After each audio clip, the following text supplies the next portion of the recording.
Oui, bonjour, bonjour à toutes et à tous. Bonjour. Bonjour à vous. Bonjour Davina. On va commencer. Bonjour Davina. Bonjour. On va commencer. On va commencer et aujourd'hui, j'aimerais vous parler de la santé, en fait, de votre santé. Il n'y a rien de plus important que la santé. On s'en rend compte d'ailleurs quand on la perd ou quand on n'est pas en forme. Donc, vraiment, c'est un sujet qui, en plus, est vraiment d'actualité. Donc, on va parler de la santé. Et on va commencer par des questions que l'on se pose. En fait, qui est le garant de notre existence? Le garant, la garantie de notre existence. Qui est celui qui en nous mène la danse de la vie? Qui est qui conduit l'orchestre de la symphonie de nos pensées ou du chaos? Qui fait tout ça en nous? Et la réponse est, c'est notre propre esprit. C'est tellement important, ça. Ça mérite vraiment qu'on s'arrête quelques instants et qu'on ne fasse pas juste défiler un discours continuel où on oublie la moitié des choses, mais ça, c'est vraiment important de savoir que ce qui est le plus important pour chacune d'entre nous, c'est notre propre esprit, son fonctionnement. S'il ne nous appartient pas de régner sur le monde, et ça ne nous appartient pas, mais nous avons le pouvoir de régner sur nous-mêmes, c'est-à-dire de devenir le maître de notre existence, le maître de nos pensées, le maître de nos actions et de nos réactions, puisque le plus important est notre esprit. Samedi dernier, nous avons vu comment développer notre créativité et je pense que chacun a dû s'entraîner à développer cette créativité par des tas de moyens qui vous appartiennent. Aujourd'hui, nous allons utiliser ce pouvoir de créativité à devenir notre propre soignant. Tout un programme. Il y a parmi vous parmi nous aujourd'hui nombre de thérapeutes et il y a aussi évidemment tous les autres. Et tous, en fait, nous sommes engagés sincèrement, plus ou moins consciemment d'ailleurs, au service du bien-être dans notre propre vie, du bien-être dans nos relations, de la santé de notre vie au sens propre comme au sens figuré.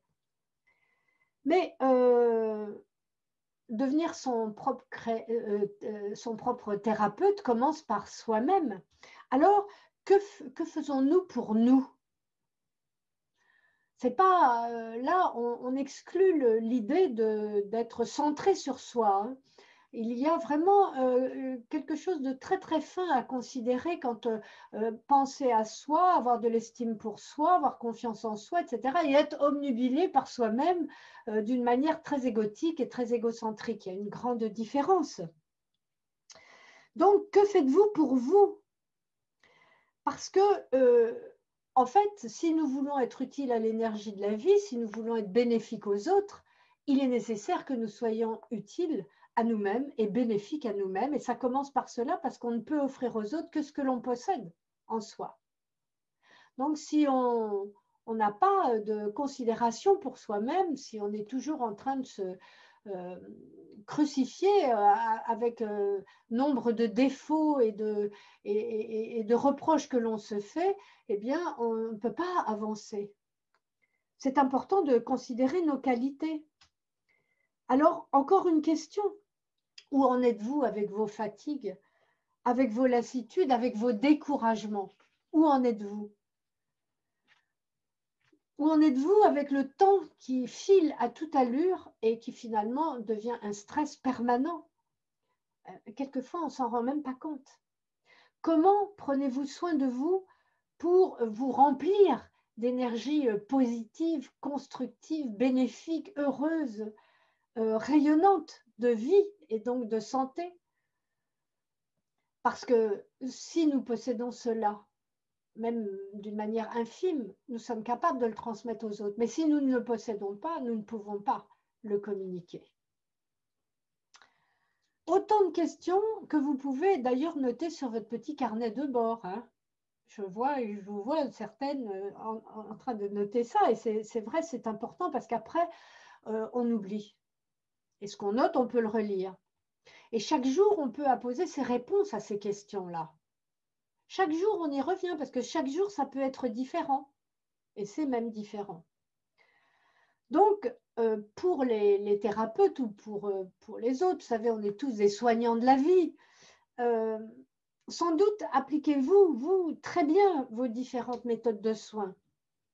Mais ce qu'il faut vraiment considérer, c'est que l'être humain n'est pas une machine et il ne fonctionne pas véritablement avec des méthodes. Il fonctionne, l'être humain, nous fonctionnons au travers de nos expériences, nos propres expériences, celles que nous faisons nous-mêmes. Parce que, oui, nous ne sommes pas des machines, nous ne sommes pas des robots. Il nous faut du vécu dans notre propre réalité pour arriver à comprendre qui nous sommes, ce que nous faisons ici, ce que nous avons à faire, quelle est notre mission de vie. Il nous faut notre expérience personnelle. Et c'est seulement à partir de notre expérience personnelle que nous serons à même de réellement transmettre quelque chose aux autres.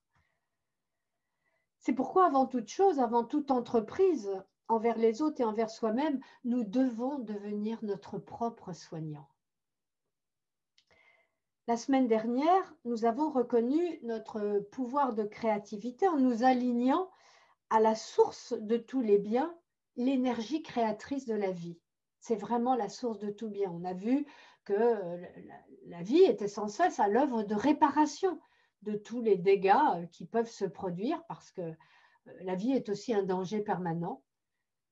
Mais évidemment, loin d'être que cela. Parce que l'énergie créatrice de la vie est face à ces dangers et sait, ou en tout cas doit savoir y répondre. Et il est encore et toujours question de nous aligner à cette source, et plus que jamais, bien sûr, puisque, vous le savez bien, nous sommes quand même un peu bougés, comme dans un avion qui traverse des turbulences. C'est un peu ce que nous traversons en ce moment, nous tous dans le monde entier d'ailleurs. L'expérience de la vie, de toute manière, est toujours bonne. Elle est toujours enrichissante, quoi qu'il arrive et quoi qu'on en pense. Et ça, c'est important de regarder la vie de cette manière. Parce que c'est bien notre regard, puisque c'est notre esprit qui contrôle et qui dirige. C'est bien notre regard qui va faire que nous allons ressentir du bien-être ou du mal-être. Ce sont à partir de nos observations. L'histoire du bien-être, du mal-être, ce n'est pas parce qu'il intervient quelque chose à l'extérieur de nous. C'est la manière dont nous prenons ce qui intervient justement dans nos vies. Donc, il est toujours question de se faire confiance, de rester positif, même si les apparences restent contraires. Et vous savez, ça, c'est vraiment quelque chose que nous allons nous répéter tout le temps, le temps que durera ces temps de bouleversement. Nous allons nous répéter encore et encore pour que ça rentre bien dans notre tête, dans notre système d'expérience justement, qu'il est toujours question de se faire confiance, de rester positif, créatif dans cette vie, malgré les apparences contraires. Tant que l'on est relié à la source de vie, le flux de l'énergie vitale circule librement en nous. À partir du moment où nous cessons d'être reliés à cette source de vie en nous, qu'est-ce que c'est quand on cesse d'être relié à la source de l'énergie en soi? Eh bien, c'est les contrariétés, l'anxiété, la peur, évidemment, la colère, tout ce qui enlaidit la vie. Vous voyez, tout à l'heure, je vous ai dit non, pas de mots affligeants. Non pas parce que, voilà, qui ne dit pas ce mot-là de toute façon, mais pourquoi? C'est inutile. Vous savez, puisque notre esprit est créateur, et que c'est vraiment à partir de lui que tout intervient dans nos vies, eh bien, il faut savoir que les mots que nous prononçons ont un pouvoir. Le pouvoir de la parole, c'est vraiment quelque chose, le pouvoir du verbe. On dit le verbe est créateur, vous le savez, depuis les origines, enfin celle dite origine.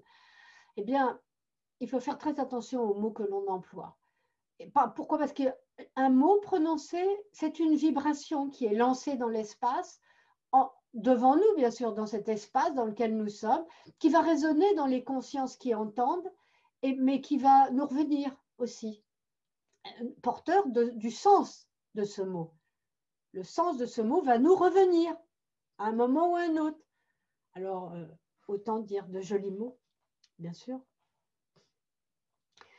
Tant que l'on reste confiant, joyeux, reconnaissant et généreux, nous sommes aptes à recevoir la guidance de notre conscience supérieure. C'est très important. Cette histoire de guidance, c'est vraiment le plus important. Alors, après, tout dépend dans quel contexte on place le mot guidance, bien sûr. Mais là, je vous parle de la guidance de votre conscience supérieure, votre propre guidance, votre propre maître intérieur, qui est, cette guidance, le relais avec la source. Et quand on prend l'habitude d'être connecté comme ça, avec cette source de bien, la source de tout bien en soi, eh bien, on ne connaît plus de blocage. On ne connaît plus de blocage. C'est pas la peine d'aller chercher finalement ailleurs comment faire, parce que c'est tellement simple. Nous sommes toujours au bon endroit, disposant des bons moyens. Chacun de nous a ce qu'il faut pour suivre son propre chemin, dans les conditions les plus appropriées à notre évolution. Parfois, ces conditions sont contraires, elles sont parfois désagréables. Quelque part, elles sont comme des tests. Emmanuel, je pense encore à ton histoire de ce matin, de cette nuit difficile, c'est terrorisante quelque part, hein, parce que c'est vrai que quand tout l'immeuble est sous menace d'incendie, on peut avoir peur et c'est tout à fait légitime et normal, hein. Mais en fait, tout dépend de comment on réagit. Comment tu as réagi, pas dans l'immédiateté, parce que l'immédiateté, c'est j'ai peur, forcément, c'est naturel, c'est humain, mais après, voilà. Et c'est ça. Après, efface le traumatisme de la peur. L'après, le juste après, a la capacité d'effacer les traumatismes de la peur si le après, tout d'un coup, reprend sa confiance et ça, voilà, ça ne va pas laisser d'empreinte sur la conscience immédiate et par conséquent, ça ne va pas créer de blocage ou de difficulté d'être. Rien ne peut nous freiner si nous savons ne pas construire nous-mêmes les obstacles que l'on voit se dresser par nos états d'être et nos états d'être et de faire, nos états de confusion, nos états de négativité. Rien ne peut nous freiner, rien ne peut freiner une évolution créatrice, parce qu'on reste toujours en lien avec le travail que nous avons fait sur la créativité, parce que ce n'est pas en une fois qu'on explore ce sujet-là. Et c'est un sujet profondément bénéfique pour nous tous. C'est quelque chose qu'on peut mettre dans la conduite de sa vie quotidienne. Et donc, vraiment de savoir que, oui, notre esprit, eh bien, notre esprit, suivant la manière dont il réagit, dont il agit, dont il pense, tout ce qu'il ressent, ce qu'il éprouve, il y a tous les sentiments, les émotions, hein, quand je vous parle de l'esprit, eh bien, notre esprit va faire lui-même le point entre ce que nous vivons ou ce que nous aurions voulu vivre et que finalement nous ne vivons pas parce que nous ne suivons pas la bonne direction. Notre esprit ne suit pas la bonne direction. Alors, voilà, plus précisément maintenant, revenons au sujet de la santé, notre santé. Encore une question. Quelle relation entretenons-nous avec notre corps? Vous savez, ce n'est pas une question stupide parce que bien des personnes n'aiment pas leur corps ou considèrent que ça n'a pas d'importance, pas d'intérêt, etc. Beaucoup de personnes sur le chemin spirituel pensent que le corps n'a pas d'intérêt, ce n'est pas la peine, c'est pourquoi faire puisque c'est l'esprit. Oui.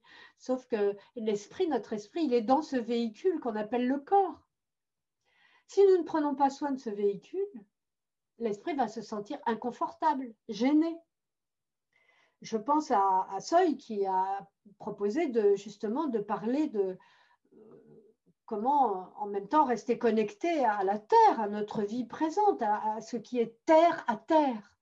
parce que ça c'est très important, on peut atteindre les plus hautes sphères spirituelles en restant ancré à notre incarnation terrestre, parce que sinon, si ça servait à rien, cette incarnation n'existerait pas. Hein. Donc, bien sûr, nous devons commencer par nous demander si nous faisons bien tout ce qu'il faut au niveau, je vous l'avais déjà dit, ça, de l'alimentation, du repos, des loisirs, des soins. Et si nous ne détruisons pas notre vitalité avec, par exemple, une surcharge alimentaire ou trop de sucre ou trop de sel, vous voyez ce que je veux dire, on n'est pas, c'est pas faire un cours de diététique, mais c'est bien bon en passant de pouvoir se rappeler ça quand même. Si nous n'alimentons pas notre corps, notre vitalité à base de toxiques, d'alcool, de tabac, hein. Si nous ne manquons pas de mouvement, le mouvement est créateur à tous les points de vue. Il faut marcher, il faut respirer, mais dans la nature, il faut bouger. Après, je pense à Dom et à d'autres, il faut aussi danser et comme tu as fait ce post ce matin sur Facebook, voilà, à vivre quoi. Le mouvement, c'est la vie. Voilà, il y a plein d'abus que nous nous autorisons finalement à propos de notre corps. On pourrait dire, si notre corps quelque part séquestre notre esprit, notre mental séquestre aussi notre corps, quelquefois en ne lui donnant pas les bons soins. Oui, nous avons le droit de nous soigner, et même c'est notre devoir, puisque si nous savons bien nous soigner, si nous savons prendre soin de nous, nous saurons prendre soin des autres. La relation entre notre personnalité et son fonctionnement et notre santé a beaucoup, beaucoup d'importance. Donc, vous voyez, c'est bien la relation avec nous-mêmes. En améliorant nos rapports avec nous-mêmes, nous améliorons notre état de santé. Toujours. Toujours. C'est-à-dire que, je ne sais pas si vous avez remarqué, mais évidemment, vous l'avez remarqué puisque nous faisons ce chemin ensemble et être ensemble est un chemin spirituel. Hein. Ce n'est pas parce qu'on ne parle pas de prière ou de méditation forcément dans les exposés ou de ceci ou de cela, utilisé fréquemment dans le langage spirituel. Ce n'est pas pour autant que ça n'est pas. En ce moment, nous veillons à notre être essentiel dans être ensemble. Donc, il est important de regarder les rapports que nous entretenons en profondeur avec nous-mêmes. Est-ce que nous sommes toujours dans la culpabilité? Est-ce que nous nous affligeons constamment de reproches? Voilà, quand on réfléchit, beaucoup de choses reviennent à notre mémoire. Les choses du passé, et nous avons manqué ceci, nous n'avons pas fait cela, et c'est vrai, et ça c'est comme ça. Mais si on s'en rend compte maintenant, évidemment, on va cesser de ne pas prendre soin de ce que l'on fait. Et les choses changent. Par exemple, l'anxiété, tout comme l'agressivité, vous savez, les propos agressifs, l'agressivité chronique, c'est-à-dire quelqu'un qui s'agite sans arrêt contre les autres, contre tout, quoi, finalement. Quelqu'un qui est perturbé parce qu'elle pense toujours à ce que les autres font de travers ou de mal, et en général, c'est toujours par rapport à soi-même.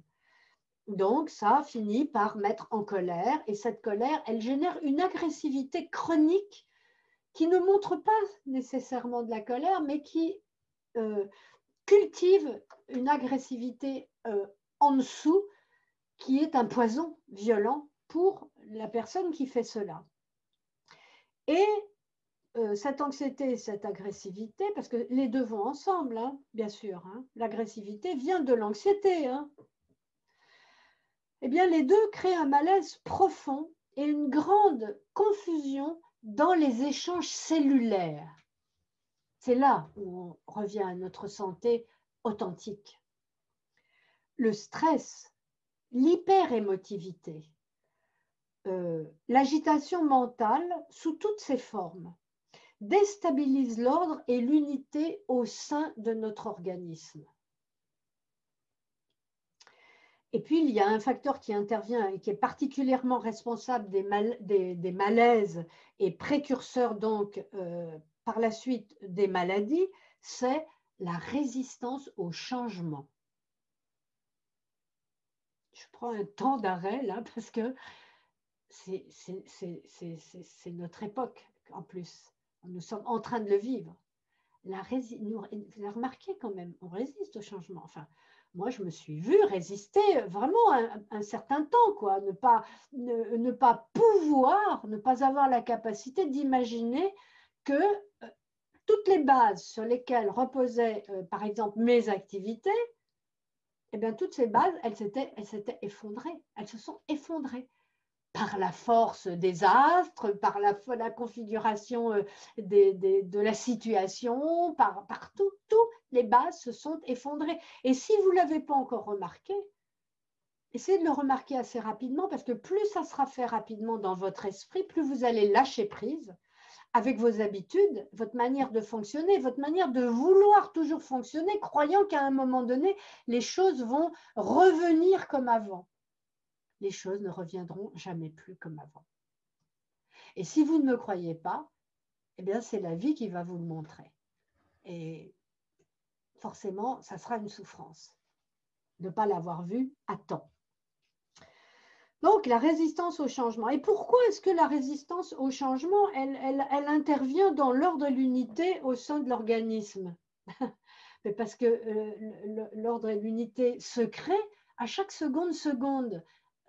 Un nouvel ordre, une nouvelle unité se met en place dans chaque cellule de notre être à chaque instant, dans notre cerveau, dans des fonctions digestives, dans le sang, tout. C'est à chaque seconde. Ça va beaucoup plus vite qu'un changement qui s'opère au sein d'une existence.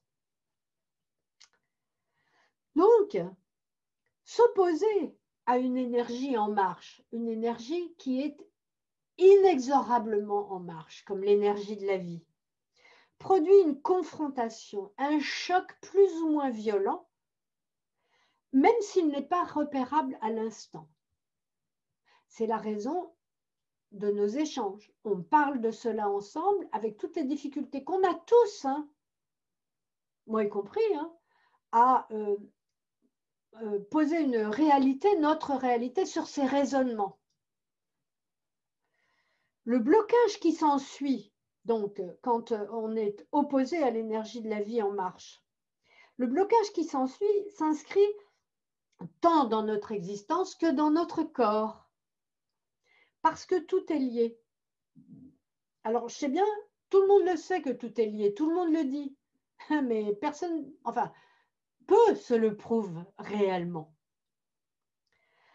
Alors, résister au changement prouve que l'on accorde sa confiance au mental, à l'ego, celui qui ne sait pas. Il sait ce qu'il a constaté au premier niveau des constats de ses propres expériences de vie, l'ego, le mental. C'est tout ce qu'il sait, l'intellect. Mais ce qu'il ne sait pas, c'est la sagesse de la source en nous.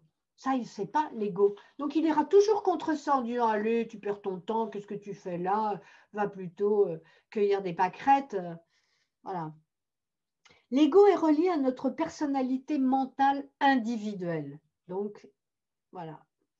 La source, elle, est reliée au grand tout universel. C'est pour donner des expressions, ça n'a pas vraiment de sens, parce que si on dit grand tout, il n'y a pas de mot pour exprimer ce que ce tout peut être, avec notre cerveau ne peut pas l'imaginer. Donc, pour devenir son propre soignant, il faut comprendre que notre esprit est tout puissant, bien se le rentrer dans la tête, ça, et ne plus jamais en douter. Ensuite, il faut respecter les règles d'un fonctionnement qui va nous amener là où nous voulons aller, qui va nous montrer le bon chemin pour nous, qui va amener les bonnes conditions. Créer un lien entre notre psychisme et notre physique, créer une communication confiante et harmonieuse, créatrice de bien entre les deux, c'est cela que nous devons faire en ce moment particulièrement et pour longtemps. D'ailleurs, on le commence maintenant, on se familiarise avec tout cela parce que ça va prendre du temps, la familiarité. On n'était pas sur ces bases-là du tout. On fonctionnait tout à fait autrement. On fonctionnait sur le vouloir faire, vouloir être, vouloir paraître. Et là, tout d'un coup, tout ça, terminé. Faire, on ne peut plus faire comme on faisait. Être, ben, on est, mais on ne sait même plus se reconnaître dans des situations qui sont complètement bouleversées. Et paraître, ben, on ne peut plus paraître justement comme avant. On est obligé maintenant d'afficher notre sincérité, notre réalité, de montrer qui nous sommes avec ce que nous avons. C'est ça, hein, le message de la vie, le message Covid. C'est ça le message Covid. Hein. Donc, autrement dit, il va falloir nous relier harmonieusement à nos récepteurs d'énergie psychologique et sensorielle, soit installer l'ordre, le calme, la stabilité entre notre personnalité, c'est-à-dire celle que nous identifions en nous comme étant nous, notre personnalité. Hein, donc l'ego est dedans, bien sûr. Hein, c'est même lui dont on parle. Entre cela, nos connaissances et nos croyances, tout ce que nous avons accumulé qui fait partie de nous maintenant, la réceptivité de nos images mentales qui induisent nos émotions, nos perceptions, nos vécus, nos ressentis, qui agissent sur nos sensations et nous amènent à agir. Hein. Je répète ça parce que ça, c'est, voilà, si ça passe trop vite, parce que c'est là justement où tout ce qui a été dit avant prend son sens. Hein. On voit qu'il est relié harmonieusement, d'accord, à nos récepteurs, tout ça, d'accord, on a compris. Hein. Pour pouvoir installer l'ordre, c'est ce que nous voulons, l'ordre, le calme, la stabilité, le bien-être donc. Donc, comment? Ça passe par où ça passe par forcément notre personnalité, qui est celle de, c'est l'ego dominant. Hein. Ensuite, il y a en même temps nos croyances, nos connaissances donc d'abord. Et à partir des connaissances, il y a nos croyances. Beaucoup plus parce que nous n'avons pas l'habitude de créer des situations nouvelles puisque nous résistons au changement, donc nous ne créons pas de situations nouvelles qui nous permettraient de vivre des expériences qui feraient se transformer nos croyances. Peut-être, peut-être pas, mais qui alimenterait nos croyances. Et à partir de cette alimentation, eh bien, nous aurions de nouvelles connaissances. Mais nous n'osons pas y aller, nous ne voulons même pas y aller, parce que pourquoi? Nous pensons que nous avons raison, comme nous sommes installés maintenant dans notre existence, comme nous avons installé les bornes, les bases, les limites, les ouvertures, etc. Peu d'ouvertures d'ailleurs.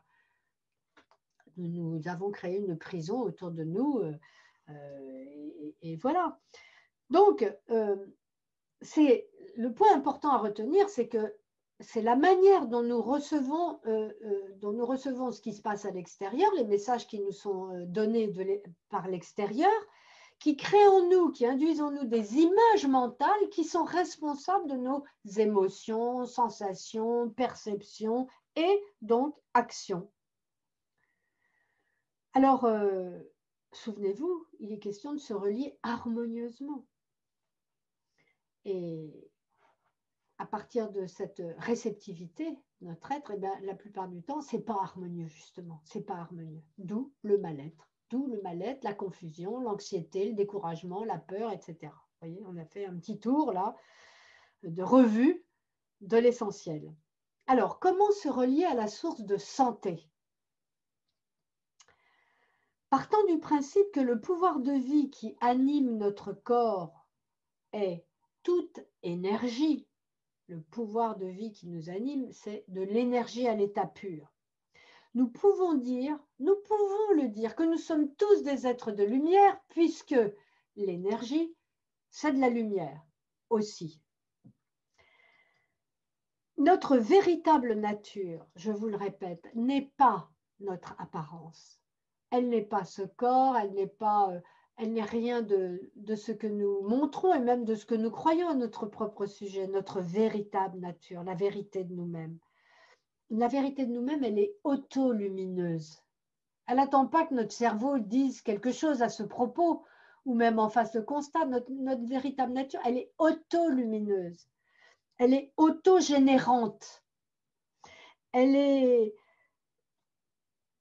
fonctionne de cette manière, de manière claire, d'une manière limpide, par l'esprit conscience, notre esprit conscience donc, qui lui permet de se transformer à volonté, suivant l'ouverture que nous autorisons, suivant ce que nous permettons à notre esprit conscience de faire.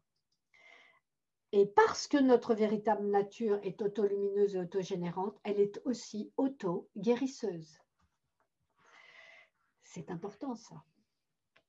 Nous pouvons devenir notre propre soignant.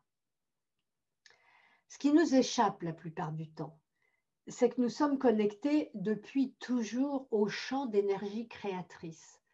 En ce moment, nous sommes connectés au champ d'énergie créatrice. En ce moment, nous avons tout pouvoir sur notre vie, sur notre corps, sur tout notre être, de créer à l'instant même, vous voyez, on est dans la continuité de la créativité, là c'est à un haut niveau, de créer à l'instant même toutes les conditions de notre plénitude d'être au niveau de la santé, du bonheur.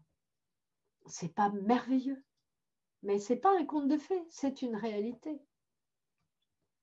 Nous sommes depuis toujours reliés au champ d'énergie créatrice, soit à la source d'énergie universelle, qui se déverse constamment, sans arrêter son flot d'abondance, cette source d'énergie universelle.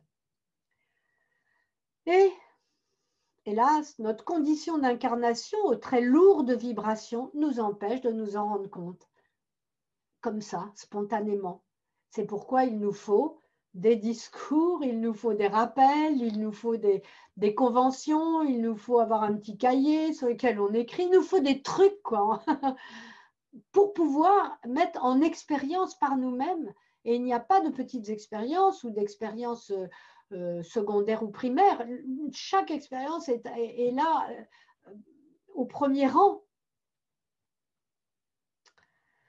qui va donner raison à ce que nous sommes en train de réfléchir, au sujet auquel nous sommes en train de réfléchir. Alors notre mental, lui, il crée un monde illusoire auquel nous croyons et auquel nous nous attachons.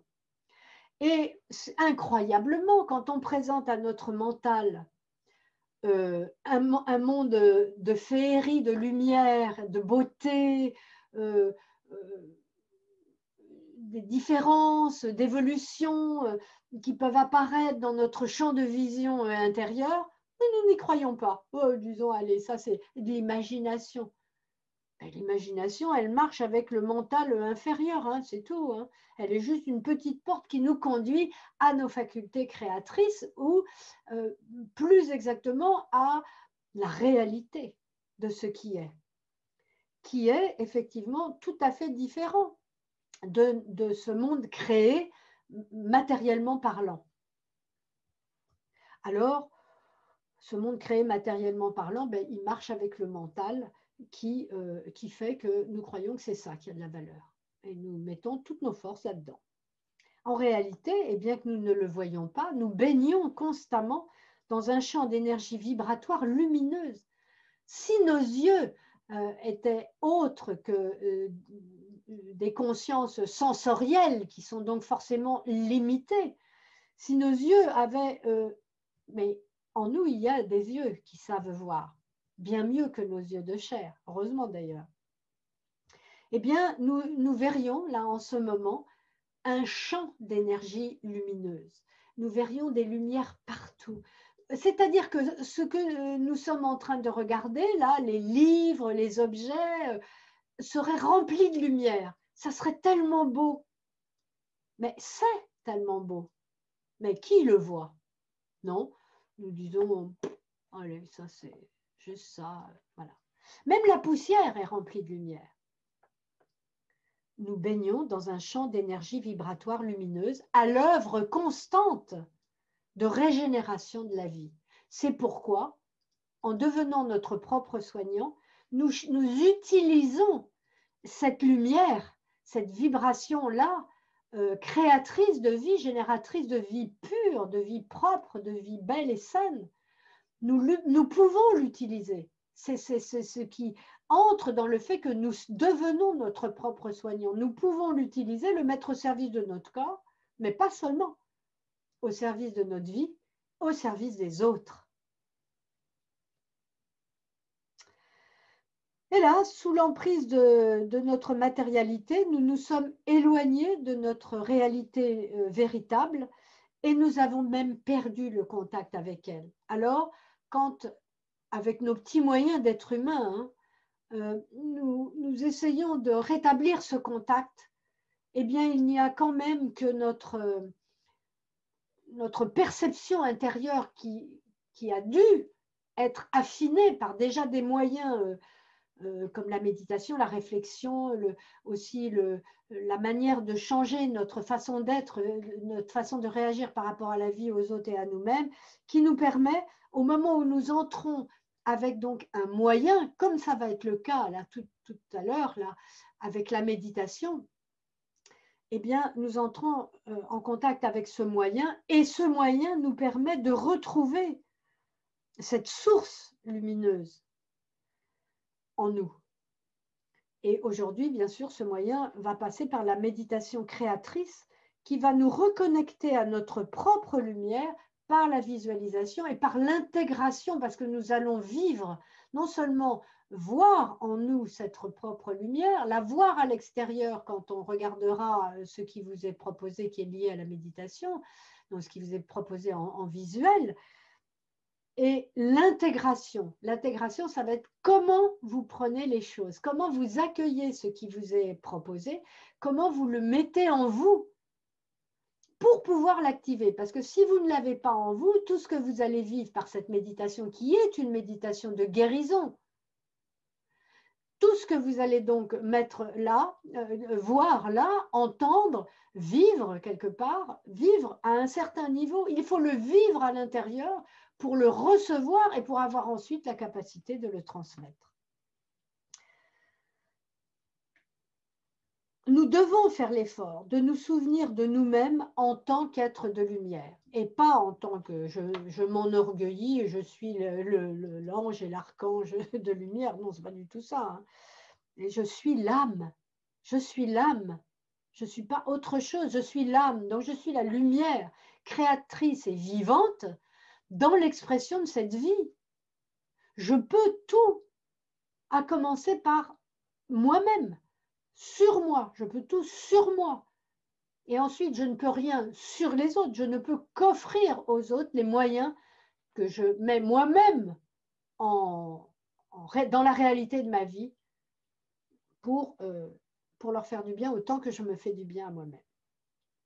Donc, nous devons nous souvenir que nous sommes des êtres de lumière pour recréer les conditions favorables à l'expansion du processus d'éveil en nous. Le processus d'éveil, c'est l'ouverture dans la lumière, l'énergie pure, le tout bien, où plus rien n'est à espérer ou à vouloir, parce que tout à ce moment-là est. Donc, nous pouvons apprendre à nous servir de notre exceptionnel pouvoir intérieur de guérison. Tous, pas seulement quelqu'un qui a le don. Nous avons tous le don. Ça va se manifester comme ça doit être dans l'organisation de notre projet de vie, qui n'est pas quelque chose que nous allons pouvoir transformer là. Parce que ce projet de vie, je vous le rappelle, c'est nous qui l'avons décidé, c'est nous qui l'avons envisagé avec notre guide de vie. Nous avons envisagé un projet et nous avons dit, voilà, je vais m'incarner pour ça. Et si j'ai dit, je vais m'incarner pour vivre ces conditions heureuses et ces conditions malheureuses, nous n'allons pas le changer. Mais ce que nous allons changer, c'est la manière d'appréhender ces conditions heureuses et ces conditions malheureuses. Donc, nous servir de notre exceptionnel pouvoir de guérison, c'est-à-dire devenir notre propre soignant. Et pour cela, il nous faut pratiquer. Pratiquer, rencontrer, pratiquer, connaître et intégrer. Et c'est maintenant. Donc, on va poser les notes, bien sûr, hein, le crayon, le papier et tout. On se met dans la position de méditation. On respire en attendant que vienne le flot d'énergie créatrice de la vie en vous. On prend le temps, tranquillement.